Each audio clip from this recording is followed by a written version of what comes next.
Predators report cards continue with two mainstays on the right side of the fence, Dante Fabbro and Alexandre Carrier. What are their futures with the team?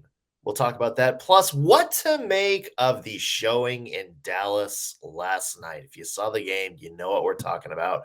We'll break it down today on the Locked On Predators podcast. Your Locked On Predators, your daily podcast on the Nashville Predators. Part of the Locked On Podcast Network, your team every day.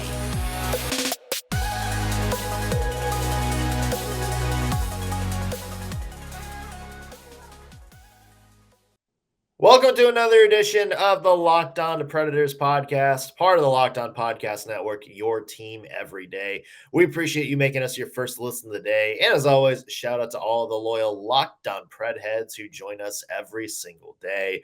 I'm Nick Morgan. I'm a writer at Penalty Box Radio, and I have a partner in crime. You do. I'm Ann Kimmel. I'm a writer at InsideThePreds.com. All right, a couple of Preds report cards to get to today, and they're two interesting ones because we have Alexandre Carrier and Dante Fabbro, two people who on paper maybe, kind of in similar situations right now, but the paths that each took to get here, wildly different and may change how we think about their future. So we'll get into each of them coming up here in just a second. But first, Dan, let's talk about Game 3 last night between the Dallas Stars and the Vegas Golden Knights. If I'm very curious if we did a one word on this game. Oh my gosh! Without cussing, poop show. Yes, without cussing. Oh my goodness. So I missed the first little bit of the game, turned it on and heard they were talking about this hit by Jamie Benn and, how bad it was. And I thought, okay, well, this is, these are conference finals. This is going to be a physical game. Let's see how questionable this really is because, this is where we're at. I mean, that was... The first time I saw it, I think I told you, the first time I saw it, I thought, well, surely he lost his balance. Surely he lost his balance and he accidentally fell and cross-checked. But when you watch it back, I think it's one of the biggest absolute check out of the situation, make a bad decision moves at a critical time that I think I've seen a captain make in a long time. In critical time, it's like 2 minutes into the game. But I mean, just in the series, you 2 minutes in the game, how are you this frustrated that you have lost your sense of what is going to help your team and what is going to hurt your team? How, and I know this series is not going Dallas's way. I understand they're down 2-0. I get that they're frustrated in the series. I also think that they really got a lot taken out of them against Seattle. I think Seattle gave Dallas a lot more than they bargained for, but it stunned me to see a captain just lose sight of a big picture so badly at such a critical time for his team. And then the wheels came off the bus entirely for Dallas after that. I mean, that was and it's not just the Jamie Benn thing. I mean, the fans too. Like, let's talk about the popcorn thrown at Aiden Hill as he's walking off the ice.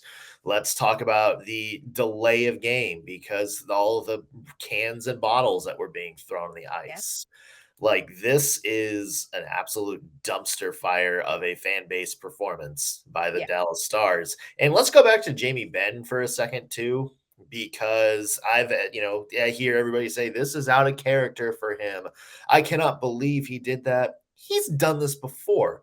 He injured Dylan Larkin back in 2021, knocked him out for the season with the similar play, and he did not get penalized for it. He didn't get suspended for it.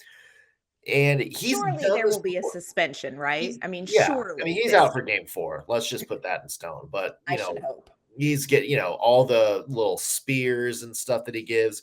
Jamie Benn's a piece of trash. He's a piece of trash player. Let's get that out there right now. I'm not afraid to say it. Dallas Stars fans, come at me. All of this, like people will come out and say, "Oh, well, you just don't know his character or whatever like that." Maybe he's a good guy off the ice. On the ice, he's a piece of trash. Yeah. And that's just who he is as a player. He's proven this over his entire career. That's just who he is. So don't give me this bull crap about, oh, what an out of character moment for him. That's exactly who Jamie Benn is. And if this was Tom Wilson, Nazem Kadri, any other player, Matt Martin, Ryan Reeves, we would be talking about, no, this guy needs to be thrown out of the league. What a piece of trash. That's Jamie Benn. Jamie Benn is exactly that type of player. It's just because he wears that C on his jersey, because he's an elite scorer for the Dallas Stars, just nobody wants to talk about it. And as for the fans, yeah, I mean, couldn't have happened to a better fan base. I feel kind of bad for the fan base in the sense that all of them are now painted with this broad brushstroke, and not all of them were participating. And you know what? I try to have grace because hockey is emotional and blah, blah, blah. But it was so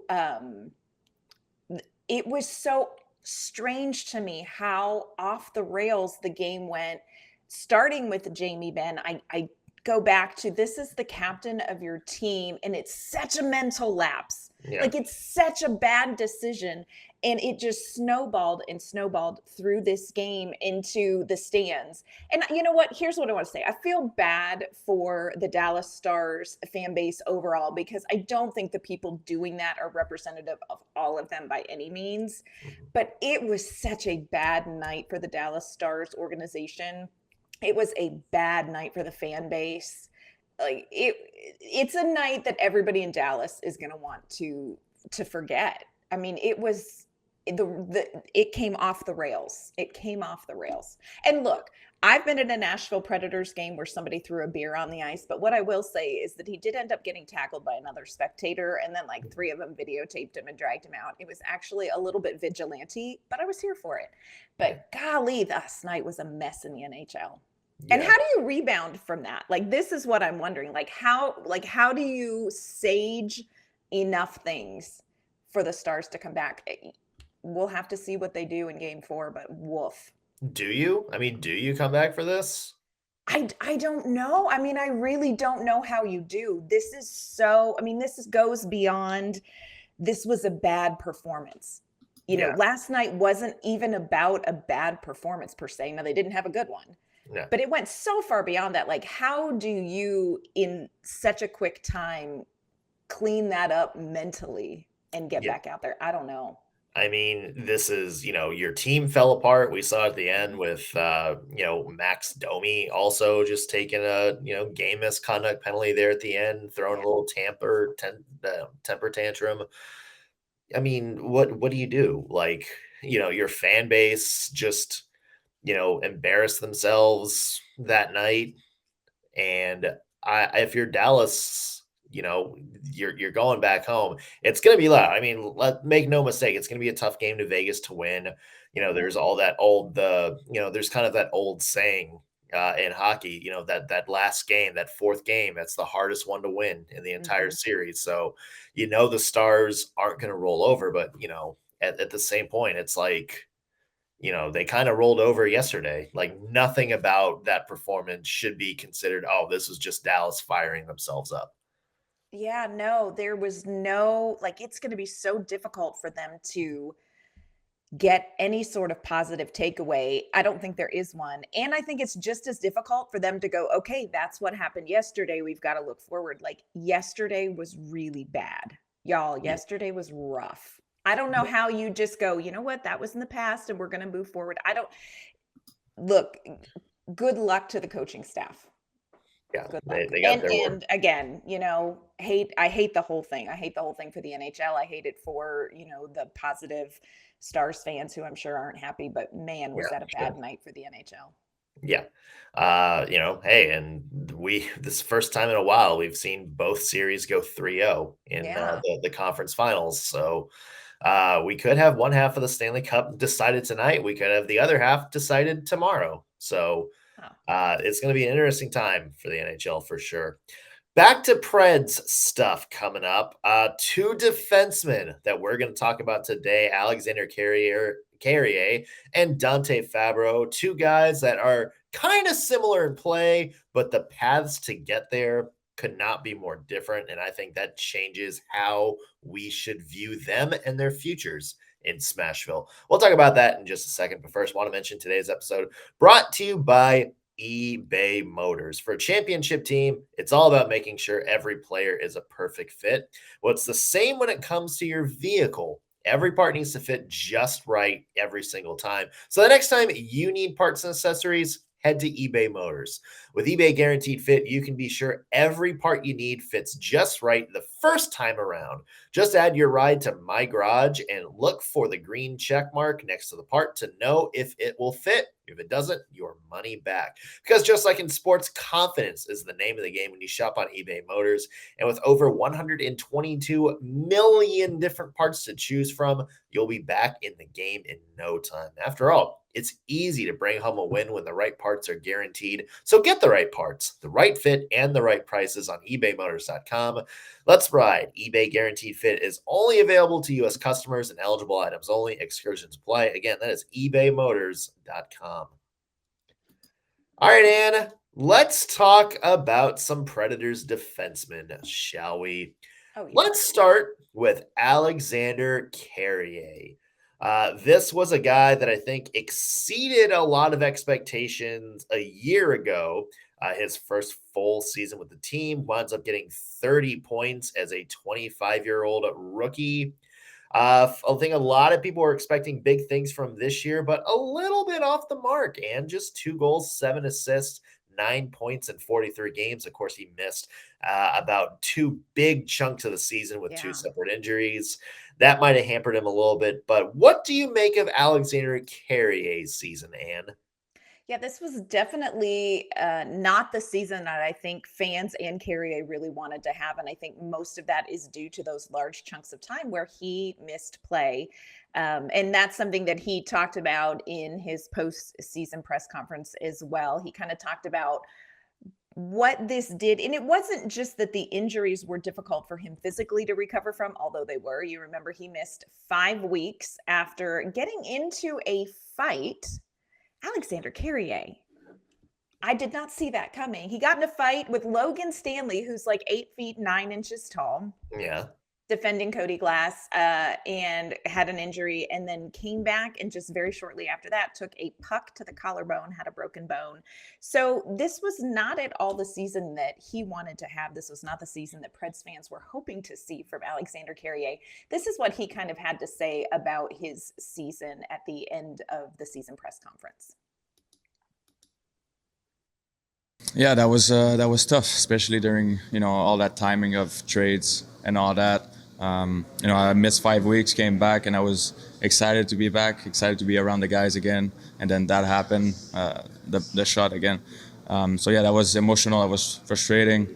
Lots of emotion. Never dealt with that in my career. So it was a learning process. But at the end of the day, I can't do anything about it. It happened. So I had to make the best out of it.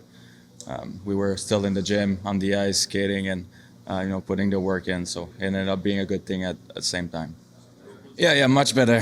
Now I can sleep good, which I couldn't the first few weeks. But yeah, it's much better. Just my strength that I need to get back. Obviously both my injuries were on my left side, so that side's been banged up a little bit. It's not perfect, but X-rays were good this week, so hopefully I can finish my rehab and start working out pretty hard for the summer. First off, I can't sleep if my pillow is off. So credit to Alexandre Carrier for trying to sleep through 2 separate injuries. Seriously. Yeah, the hockey players are not built like us. Either that or I'm not built like a normal adult man. Whatever. Probably both are true. That's the thing for Carrier is I just think it's hard to judge because even before those injuries, you could tell something was just not quite on track to where it was last year. And I know like people, poo-poo plus minus, but just, think about this. He was plus 26 last year, an even 0 this year. So I think that just kind of goes to show you, the difference between, how often he was kind of on his back heels and how often, he was kind of pushing the issue as an offensive guy a little bit. Yeah. We always talk about our one word to describe a game. I have a great one word to describe Alexandre Carrier. And I know that perhaps some of the men in our audience may not pick up on what this is, but women who love hockey and love Netflix may get this. And my one word for him is Colin Bridgerton. Now, I've talked before about the fact that Alexandre Carrier is the Predator most likely to be cast in Bridgerton because he just has that look about him. You have brought it on, the I have. French look and the little Yes. the little beard. He's got a whole thing going, but he's a very specific one of the Bridgerton boys. He's Colin Bridgerton. He had a little bit of a storyline in the first season. He's not considered right out of the bat kind of a main character. You have the Viscount and you have, the artist brother and all these other storylines that are happening. But quietly, Colin Bridgerton is doing the work to kind of become a man and to take his place in society. And I think that that's where we have Alexandre Carrier right now. He's definitely not what I would consider a main character on the Predators defense yet. But is his storyline coming? Is his season coming? I kind of thought maybe last year would be the year. So much, though, about last year's blue line ended up not making sense. It didn't go the way we thought it would. Top to bottom, it didn't go the way we thought it would. And Carrier was one of the victims of that as well. So for me, I'm waiting for Colin's story. I'm waiting for that season for Alexandre Carrier, where we really see, this is somebody who has the potential to be, maybe not, he's not going to be your top defensive guy, but he has the potential to be I think of an Evan Bouchard, maybe not offensively as much, but somebody who is impactful in the right circumstance for his team on defense. And we're just waiting. We're waiting for his story. I was thinking a poor man's, Devin Tays almost, not the guy, but sort of that, that secondary, auxiliary guy. You have Roman Josi, we all thought Alexandre Carrier was kind of going to be the foil to Roman Josi on that right-hand side and kind of be that person. And it just didn't work out. And to be fair, there's just, as you mentioned, the Predators defense this year did not make a lot of sense. I think part of that maybe just because he's been very inconsistent in terms of who he's playing with. Sometimes he's with Roman Josi. Other times he was with, Ryan McDonough. Other times he was with Mattias Ekholm. He moved up and down so much that it's almost okay, it's kind of hard to picture what you're going to be long-term just because you've moved around so much. And, to his credit, the stats were down this year, but the play I still thought was there. He didn't have the same, offensive impact when you break down some of the analytics and stuff like that, but he was still making, great plays in the defensive zone, still really good at carrying that puck out of the zone, being sort of that quarterback guy when he's on the ice. So all the tools are still there for him to be sort of a really good auxiliary, what's that word? Auxiliary guy. Yeah. I probably should have just said a Mendham guy, whatever. Yeah. Next guy. Yeah. Sort of be that complementary piece. Should have just led with that word. Yeah. It's just sort of that complementary piece on that blue line. I still think the tools for him are there, especially with Mattias Ekholm guy. The Preds are going to need somebody to kind of step up and fill that void. I still think it's Carrier. I would just like to maybe see some more consistency as to where he's playing, how he's used. And I think maybe that will unlock some big things for him next season. Yeah. And again, I go back to as we're preparing for these report cards, I feel it's tricky to do the defenders because expectations were very different going into the season. And it's not just injury. I mean, we talked about bringing in Ryan McDonough and how McDonough and Ekholm were going to become this great, second pairing and how that didn't work out. And then you fall into the injuries. And so it's hard to gauge defensive performance this past season because it was not at all what Predators fans thought they were going to see on the ice. And again, the injuries came. Now, Carrier is an RFA. What are the Predators going to do here? What do you think of him? He's definitely going to be, re-signed. I Yeah. would say that. I would be extremely shocked if he is not tendered an RFA. Yeah. There was a part of me, and I think leading into the deadline last year that thought he's an RFA. He's a young right shot defenseman. I bet there would be a team that pays a pretty good ransom to try to trade him. Mm-hmm. It's still a possibility. I would just be surprised if Barry Trotz, uses him in that way. I still think, the way he's played the past couple of years, that's somebody you want as kind of a backup piece. Yeah, I would agree. There is another defenseman who seems to always find himself in trade rumors and conversation, and we're going to dig into why that is in just a minute. It's a whole thing, y'all. Mhm. But first, want to let you know that today's episode is brought to you by our friends at Birddogs. So, Birddogs are a shorts and pants company for dudes, mostly for dudes. And they are all about fit, comfort, and versatility. We were sent samples of Birddogs, and I gave them to the best clothing critic I know, my 18-year-old, who has made me cry more than one time buying pants. And here's what's real in our house. These Birddog shorts were a huge hit. They look great. You can wear them whether you're going somewhere nice, out on a date, you're meeting up with friends at a nice dinner, or if you're just looking for comfort to go out on the boat or to hang out with your friends. They are perfect for that too. If you have a little bit more around the middle or you're thick in the thighs, these have a cut that is going to make you look and feel great. So go to birddogs.com/LockedOnNHL. When you enter promo code LockedOnNHL, they're going to throw in a free custom Birddogs Yeti style tumbler with every order. Again, check them out at birddogs.com/LockedOnNHL. Enter promo code LockedOnNHL. And you'll get yourself a free custom Birddogs Yeti style tumbler with some shorts or pants that are all about fit, comfort, and versatility. All right, Ann. Let's go to the other right-handed shot defenseman on the Preds depth chart, Yes. Dante Fabbro. Now, this is a guy whose career in Nashville, it's worth talking about. This guy came in here, one of the most hyped defensive prospects the Preds have had in years, made a great debut with the team in 2019 towards the end of the season after his career at BU. The Preds were so sold on him, so sure that they had found a surefire top four guy that they went ahead and facilitated that PK Subban trade to go ahead and put Dante Fabbro in that spot. And since then, just a bit of a rocky road, hasn't it? I think there's just, I think he maybe hasn't quite turned out to what Preds fans have wanted to be. There was a lot of talk that the Preds were trying to trade him. There were trade rumors surrounding Dante Fabbro dating all the way back to last summer. Yeah. When he came up in some of those discussions then. And so that's why it was surprising, Anne, in this past trade deadline, the day of the trade deadline, that the Preds re-signed Dante Fabbro to a 1-year extension worth $2.5 million.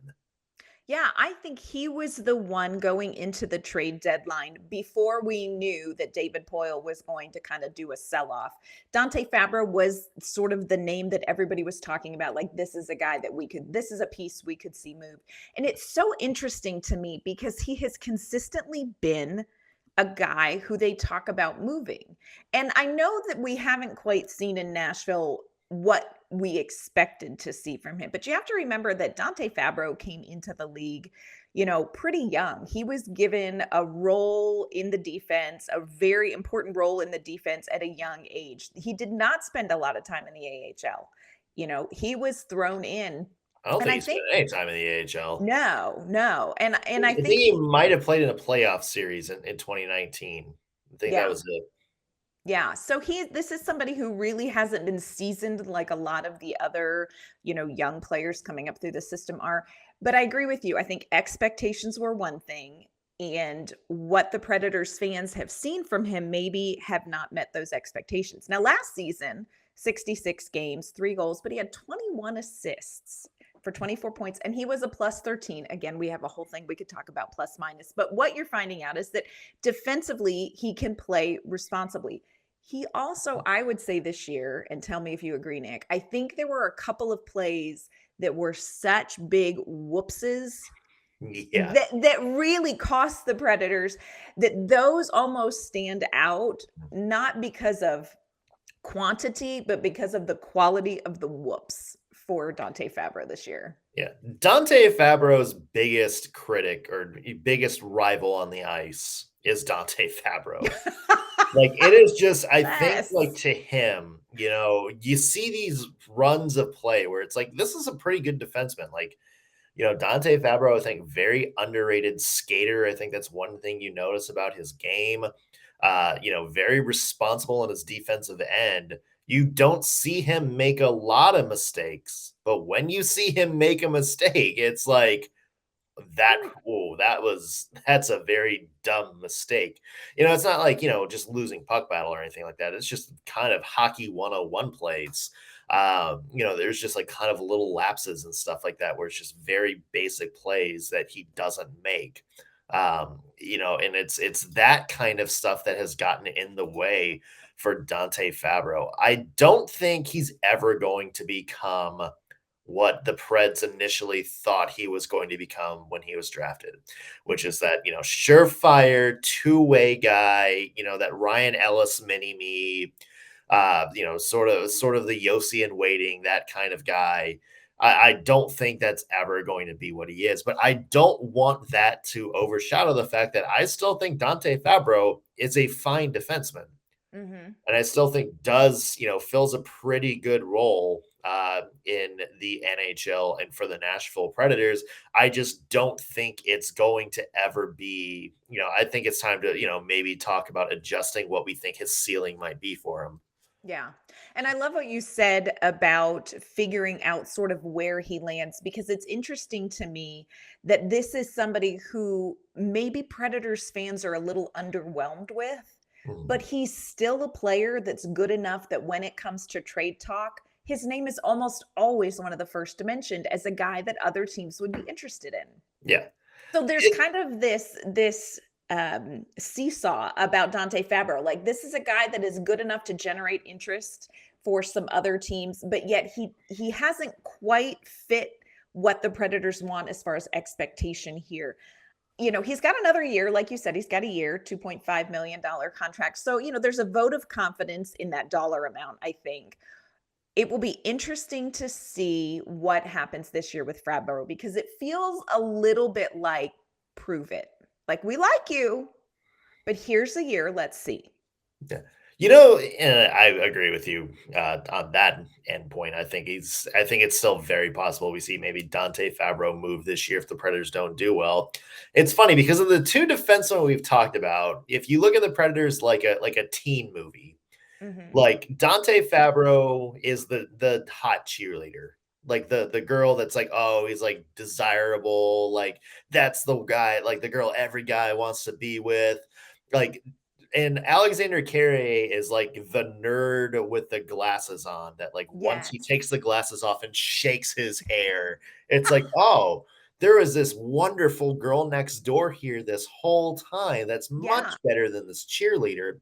It's kind of that way for these two, because Alexandre Carrier was the guy that was kind of buried on the organizational depth chart. I think a lot of people kind of, who don't watch the Milwaukee Admirals, kind of forgot he was a prospect when he started becoming more consistent part of the lineup. Whereas Dante Fabbro was the first round pick, the guy that everybody was high on, the guy that's like, this is going to be kind of the future cornerstone of the defense. And it's funny how those roles have kind of shifted over the years. Now I think people are more optimistic about Carrier being a long-term piece than they are Fabbro. Yeah. Carrier is definitely the Princess of Genovia. Definitely. I was going to go the girl from She's All That. Also a great analogy. Still sticking with Colin Bridgerton. I'm telling you, this guy could get a walk-on role. You're just saying that because he's French and has a good beard. He does. He is French. He does have a good beard, but I think you put him in clothes and you would never know that he wasn't a Bridgerton brother. Yeah. Here's an interesting question, Anne, because we Mhm. did a report card with Tyson Berry yesterday. Yeah. Uh, Barry is a pending unrestricted free agent. Dante Fabbro is a pending restricted free agent again, and Mhm. Alexander Carrier is a pending free agent. If you think one of them gets moved this coming season, Oh, who do you think is most likely to get moved? wow. Most likely, I think would be Fabbro. You Over know, Tyson Berry? look, that is the hope of my heart. Just because I think where the Predators are, there's a better role for Tyson Berry, even if it's just another 2, 3, 4 years. I think you need more Tyson Berry than you need developed Dante Fabbro 4 years down the road, 3 years down the road. So I think probably it's Fabbro. What Yeah, about you? I'd say. Well, the other aspect of that is if you're going to make a trade, I think you could probably justify asking more for, Dante Fabbro, who's younger, smaller contract. Although we'll see how Tyson Berry does this year, because you may be able to get a pretty big haul for that if he, lights Yeah. it up this year and the Predators still aren't there. Yep. Yep, I agree. I no, love Tyson Berry. And it'll be interesting to see how these seasons unfold for Fabbro and Carrier. Like I said, with Carrier, definitely didn't get to see everything we wanted to see. It would be interesting to have both of these guys healthy through the first half of the season and really get a good look, because it seems like there's sort of two very different narratives. Let's see how these narratives unfold this season. So stay healthy, guys. Give us something. Yeah, would love to see how they work out. We have minor league hockey to talk about. The Milwaukee Admirals are about to start their conference finals round against the Coachella Valley Thunderbirds. We're going to Coachella, y'all. I'll never do that again. We I'm would so tired. never. Yeah. I would never. We will have a series preview of that coming up. Plus, the NHL draft is just around the corner. Who could the Preds be targeting with that 15th pick? We're going to be talking with our friend Eric Dene, Preds prospect expert, to get a couple of options the Preds might have in that spot. And where can people find your work? You can find my work online at insidethepreds.com. You can find me on Twitter at ANK_Mama on Ice. You can follow me at Penalty Radio and on Twitter at _NS Morgan. Thank you, everybody, for making us your first listen of the day. Just a reminder that Locked On Predators is your free daily Nashville Predators podcast, available on all major podcast platforms and on YouTube. All you have to do is search Locked On Predators on whatever platform you use and hit that subscribe button. It really helps us out. Also, make sure you follow us on Twitter, LO_Predators, to stay in the loop and chat with us during the off season. We love to hear from you guys. Thanks, and we will see you tomorrow.